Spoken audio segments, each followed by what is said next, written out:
नमस्कार। मैं आज आपके लिए उषा महाजन जी की एक और कहानी पुल सुना रही हूँ।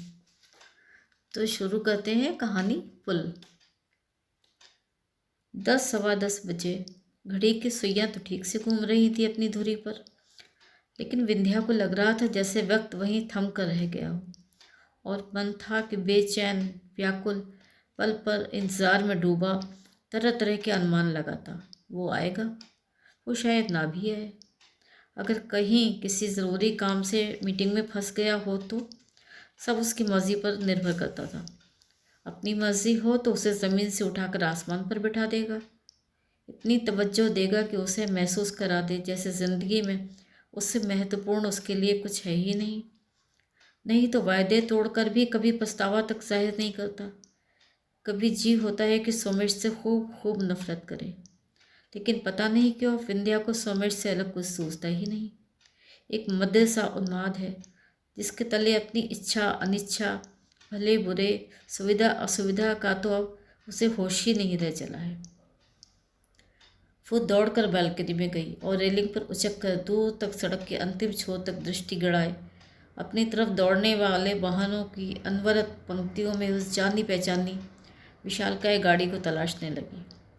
इतनी दूर से भी सुमेश की विदेशी गाड़ी को एक झलक में ही पहचान सकती थी, लेकिन इस वक्त तो वो जब भी आता गाड़ी नीचे नहीं लगाता, पीछे वाली लेन के नुक्कड़ पर शॉपिंग सेंटर के सामने ही लगा कर आता। जाने क्यों विंध्या उसकी तरह तरह तरह के एहतियात नहीं बरत पाती। उसके आने के घंटों पहले से ही मन अनमना सा होने लगता है। बबलू पिंकी हर बार लक्ष्य कर लेते हैं। मम्मा, आज आपने मुंह पर ये क्या लगाया है? छी छी, अंडा और बेसन। मम्मा, आपने अंकल वाला परफ्यूम लगाया है ना? आप कहीं जा रहे हो ना आज? ओह, गुलाब जामुन और दही बड़े। तब तो ज़रूर अंकल ही आ रहे होंगे।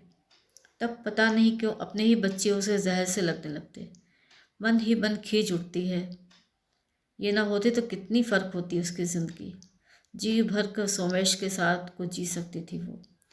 कितनी ही बार जिद कर चुका था कि चाहे 1-2 दिन के लिए ही सही, कुछ वक्त वो उसके साथ दूर तक कहीं अकेले में बिताना चाहता था, जहाँ सिर्फ वो हो और विंध्या हो, जहाँ पहुंचकर वे दोनों भुला सके कि उनके साथ जुड़े और लोग भी थे। पिछली बार विशन पूरे 15 दिनों के लिए नागपुर गए। सोमेश ने कितनी मिन्नतें की थी कि मसूरी चलने के लिए, वो ही नहीं मानी थी। बच्चों को आखिर कहाँ छोड़कर? नहीं, सिर्फ बच्चों की ही मुश्किल नहीं थी, और भी तो थे कितने अवरोध थे जो बार बार उसकी अंतरात्मा पर दस्तक दे जाते थे, उसे चेता जाते थे। बचपन से ही घुट्टी की तरह माँ बाप और समाज के चटाई संस्कार भी तो पीछा नहीं छोड़ते। उत्संखल इच्छाओं और नैतिकता के मापदंडों के बीच पल पल चलती रस्साकशी उसके समस्त व्यक्तित्व को, उसके व्यवहार को असंतुलित करता सजग सा अपराध बोध। जाने क्यों लगने लगता है कि वो जो कर रही थी गलत था, अनैतिक था, उपेक्षित था। फिर भी जहाँ तक पहुँच चुकी थी वहाँ से मुड़कर वापस लौट आना भी तो अब उसके वश में नहीं रहा था। सोमेश के बिना किसी भी प्रकार के भविष्य की कल्पना अब मन में जागती ही नहीं थी। जब पहली बार सोमेश ने छुआ था तो उसे लगा जैसे पहली ही बार पुरुष के स्पर्श को जाना हो उसने। सोमेश के सांसों की गंध, उसके बदन की उष्णता, उसके स्वभाव की उच्छृंखलता, सब कितने भिन्न थे विशन से, कितने आकर्षक। उसके मन बदन को एक नई भाषा दी थी सोमेश ने। पोर पोर में ये कैसा जादू जगा डाला था उसने। उसके चले जाने के बाद भी वो घंटों वे सुध पड़ी रही थी। फिर किसी क्षण अचानक ही जैसे उसकी अंतरात्मा में कौंधा था, ये उसने क्या किया। घबराहट में पसीने पसीने हो गई थी वो। सचमुच क्या वो उसके लिए ठीक था? नहीं नहीं, ये ठीक नहीं हुआ। वो रोकेगी अपने आप को, विमुक्त कर लेगी स्वयं को मोह के स्पर्श से। तब जानबूझकर ही कई दिनों तक वो सोमेश को टालती रही थी। उस शाम वो बिशन के साथ आया था, स्कॉच की बोतल अपने साथ लाया था। उन तीनों ने खूब पी थी और डिनर बाहर किया था। कभी कभी तो जी किया कि विक्षिप्तों के तरह विशन को नोच नोच कर पूछे, क्यों होने दिया तुमने मेरी इनोसेंस का कत्ल? अपनी गृहस्थी के चार दीवारी में तो खुश थी मैं, जाने क्यों दिया तुमने मुझे इसकी सीमा से बाहर। हाँ, तुम ही को दोष दूंगी। तुम ही तो लेकर गए थे मुझे उस चकाचौंध में, जिससे अलग होना अब मेरे लिए संभव ही नहीं रहा। तुमने ही तो कहा था विधु, आज का मौका हमें हाथ से नहीं जाने देना है। दत्त साहब के यहाँ शाम को कॉकटेल है, सोमेश दत्त के यहाँ। शहर के बड़े बड़े बिजनेस मैग्नेट आ रहे हैं। दत्त साहब आजकल कई जगह नए प्लांट बैठा रहे हैं। उनकी कंपनियों में 2-4 कॉन्ट्रैक्ट्स मिल जाए तो अपने वारे न्यारे हो जाएं, बस उनकी आंखों में आ जाएं किसी तरह।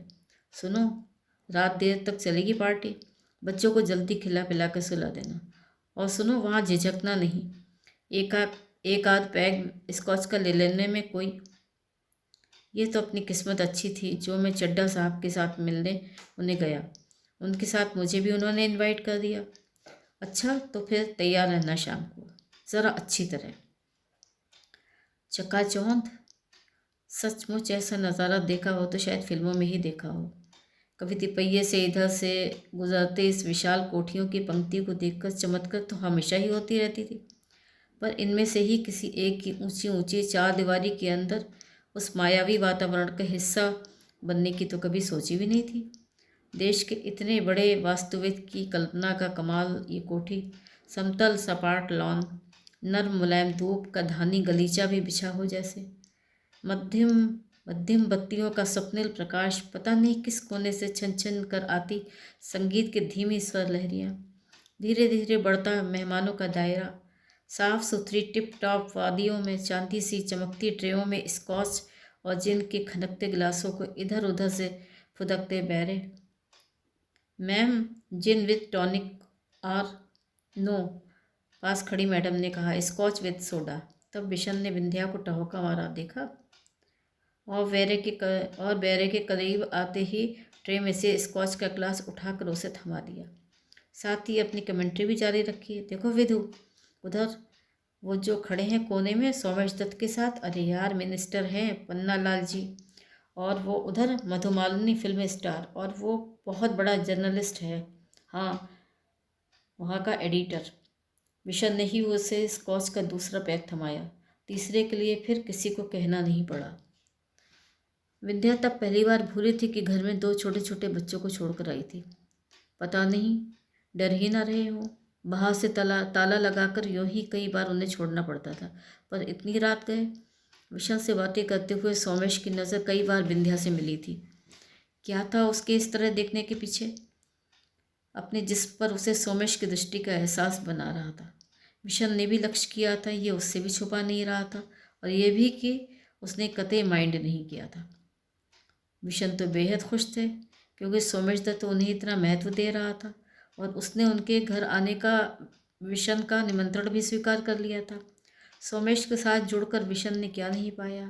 थ्रो अवे दामों में दिल्ली के आसपास अलग अलग नामों पर कई प्लॉट, बड़े बड़े ठेके, नेताओं अभिनेताओं के साथ मेलजोल, ऊंची ऊंची महफिलों में दाखिला। महफिलें ना भी होती तो भी वे तीनों मिलते, सोमेश, विशन और विंध्या। जिंदगी में सुख सुविधाएं आईं और आया मस्ती का आलम, खुमार भरी एक नीम बेहोशी सी। विशन ने जिंदगी सुख से बसर करने के तमाम हथियार कितनी आसानी से अख्तियार कर लिए थे। उसका बिजनेस बड़े पैमाने पर फैल चुका था। सुख सुविधाएं तो सभी आ गईं, पर शुरू वाली वो खुशी अब उसके चेहरे पर नहीं दिखती। जितने वक्त भी घर पर रहते बेहद परेशान रहते, बुझे बुझे से। विशन सचमुच परेशान लग रहे थे। सुनो विधु, सोमेश के साथ तुम्हारा उतना खुलना बच्चे सब देखते हैं, नोटिस करते हैं उन पर, कम से कम कुछ तो ख्याल। रुकते अटकते ही उन्होंने कहा किसी तरह। काम के बहाने दूसरी तरफ ताकते हुए विंध्या बोली, तो आप उसे मना क्यों नहीं कर देते यहाँ आने से? कह दीजिए उसको साफ साफ कि नहीं, आने से मना करने की बात नहीं, उससे नाता थोड़े ही तोड़ देना है। ये आसनसोल वाला काम भी उसी के थ्रू मिल रहा है। तुम ज़रा संभल कर रहो बस। हमें तो अपना काम निकालने से मतलब होना चाहिए, बस उतनी ही लिफ्ट दो जितनी, पर इधर देख रहा हूँ कि तुम उसके साथ। अपमान और घृणा के मिले जुले आवेश में विंध्या का सारा शरीर झंझना उठा, आंखें अंगारों सी जलने लगी। विशन के साथ भावात्मक रूप से जुड़ाव का बचा खुचा नाता भी उसी पल टूट गया। वो लगभग चीखते हुए बोली, तो आपके लिए मैं महज एक साधन हूँ, सोमेश तक पहुँचने के लिए एक पुल? और मैं समझती रही कि आप कितने उदार हैं कि अब तक न जाने कितने वक्त इसी में घुट घुट कर व्यर्थ करती रही थी कि विशन के प्रति अपराध कर रही थी। उससे ज़्यादा ज्यादती कर रही थी। पर कैसा अपराध और किसके प्रति? खत्म हो गई थी उसकी नैतिकता, अनैतिकता और सही गलत के बीच की सारी कश्मकश। ज्यादती तो विशन ने ही की थी उसके साथ। वे अगर उसे प्यार करते होते तो सोमेश के हाथों सौंपते ही क्यों? उसी क्षण शुरू में ही नहीं रोकते। और अब वापस मुड़कर उसी जगह लौट आना उसके लिए संभव ही नहीं रहा था। सोमेश से जुदा होकर जीने की बात सोचना ही कितना बेमानी था उसका, उसकी कल्पना से परे की बात। 10:30, 11, 11:30 सोमेश आया नहीं। क्यों? अब तक वो इतनी देर बालकनी में ही खड़ी रही थी। हो सकता है वो दरवाजे पे खड़ा दस्तक ही दे रहा हो और यहाँ उसे सुनाई ना दिया हो। कॉल बेल बजाने से उसने खुद ही मना कर रखा था उसे, नहीं तो उसके आने के पड़ोसियों को भी खबर लग जाती है। सोमेश को जब भी आना होता है ठीक वक्त पर वो दरवाज़ा खुला ही छोड़ देती है, सिर्फ उड़का कर। पर आज तो इतनी देर। सोमेश आ गया था। ऐसा कभी हो भी नहीं सकता था कि उसने इतना जोर देकर बुलाया हो और वो ना आए। वो उसे सचमुच चाहता है, बहुत बहुत। ये तो उसका अपना ही शंकालु मन था जो तरह तरह के अनुमान लगाता रहता था। हमेशा की तरह वैसे ही सोमेश ने दरवाजे को पीठ पीछे हाथों के दबाव से बंद किया और आगे बढ़कर विंध्या को बाहों में भर लिया। उसकी गर्म सांसों तले भी विंध्या इतनी निश्चेष्ट, अनमयस्क। आखिर हुआ क्या था उसे? इतना ज़रूरी भी क्या बात थी जो ऐसे दिख करके बुलाया था उसे कि अपनी एक महत्वपूर्ण इंगेजमेंट रद्द करके उसे आना पड़ा? अपने साथ ही विंध्या को भी सोफे पर बिठाते हुए सोमेश ने तनिक व्यथित होकर पूछा, हाँ अब कहो।